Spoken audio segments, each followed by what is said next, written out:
ఈ నెల 26న జరగనున్న మహాశివరాత్రి ఉత్సవాల నేపథ్యంలో కాకినాడ జిల్లా కలెక్టర్ షణ్మోహన్ సగిలి జిల్లాలోని శైవ క్షేత్రాలను సందర్శించి అక్కడి ఏర్పాట్లను పరిశీలించారు. సామర్లకోట శ్రీ చాళుక్య కుమారారామ భీమేశ్వర స్వామి వారి దేవస్థానం, పిఠాపురం పాదగయ క్షేత్రం, శ్రీ కుక్కుటేశ్వర స్వామి దేవస్థానాలను సందర్శించి భక్తులకు ఎటువంటి అసౌకర్యాలు కలగకుండా పటిష్ట ఏర్పాట్లు చేయాలని అధికారులకు సూచించారు. స్నానఘట్టం, తాగునీరు, పారిశుద్ధ్యం, భోజనం, వసతి ఏర్పాట్లు, భద్రత, విద్యుత్ సరఫరా, వైద్య శిబిరాల ఏర్పాటు, క్యూలైన్ల ఏర్పాటు వంటి వాటిని కలెక్టర్ నిశితంగా పరిశీలించారు. ఈ సందర్భంగా కలెక్టర్ మాట్లాడుతూ సామర్లకోట, పిఠాపురంలో ఉన్న దేవస్థానాల్లో మహాశివరాత్రి సందర్భంగా అవసరమైన ఏర్పాట్లు చేసినట్లు తెలిపారు.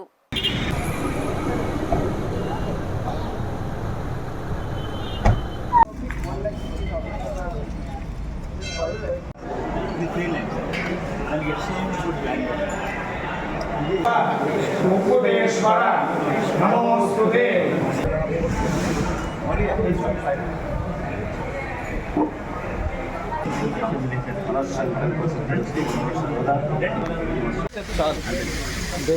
దాన్ని సార్ మన ఇల్లు కూడా ట్రై చేస్తున్నారు సార్. ఆ డాక్టర్లో మనం జరుగుతూ ఉంటుంది.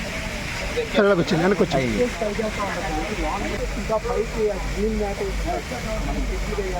ఐరన్ స్నానం చేయడానికి. నేను స్నానం చేస్తానబ్బా, సెకండ్ బాత్. నేను 20 రూపాయలు దర్శనానికి పోవాలా, ఎట్లా రావాలా? జస్ట్ అలా లోన్ ఇచ్చేసి మళ్ళీ వస్తాం సార్. లోపలికి వెళ్ళిపోయినాం తర్వాత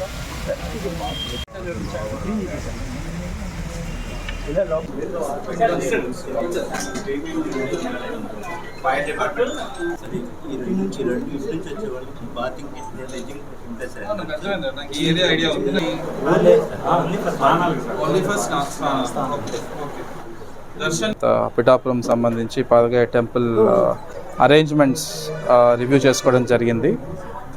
ఎస్పెషల్లీ పిఠాపురంకి వస్తే దాదాపు 1,00,000 మంది వరకు వస్తారని అంచనా.